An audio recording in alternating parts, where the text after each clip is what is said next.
Hi friends, నేను మీ ఎంబిక channel Balakrishna. ఈరోజు నా కంటెంట్ ఏంటంటే, బామ్మ చూస్తుండవే నా పళ్ళు వాడే తోముతాడు, నా ఒళ్ళు వాడే నొక్కుతాడు. ఇది భలే ఉన్నాడే మూవీ డైలాగ్. ఈ డైలాగ్ చిన్న చిన్న పిల్లలు ఎలా చెప్తారో చూద్దాం, ఓకేనా? బామ్మ చూస్తుండవే నా పళ్ళు వాడే తోముతాడు, నా ఒళ్ళు వాడే నొక్కుతాడు. బామ్మ అవి పళ్ళు వాడే తోముతాడు, బచ్చల కూర తోముతాడు. బచ్చల కూర కాదు, ఒళ్ళు వాడే నొక్కుతాడు.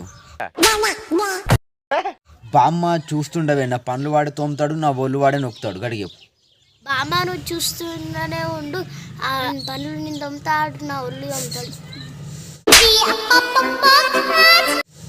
బామ్మ చూస్తుండవే నా పండ్లు వాడే తోముతాడు, నా ఒళ్ళు వాడే నొక్కుతాడు. గడిగే బామ్మ చూస్తున్నా నా పళ్ళు వాడే తోముతాడు, చెప్పు. నన్ను వాడు తొక్కుతాడు. నన్ను వాడు తొక్కుతాడు కాదు, నా బామ్మ చూస్తుండవే నా పళ్ళు వాడే తోముతాడు, నా ఒళ్ళు వాడే నొక్కుతాడు. బామ్మ పండ్లు తోముతాడు. బామ్మ పండ్లు కాదు, నీ పండ్లు. బామ్మ చూస్తుండవే నా పళ్ళు వాడి తోముతాడు, నా ఒళ్ళు వాడి నొక్కుతాడు. బామ్మ చూస్తుంటే ఆ పళ్ళు నాకే తోముతాడు, నా పళ్ళు తొక్కుతాడు. పన్ను దొక్కడు, ఒళ్ళు ఒత్తుతాడు.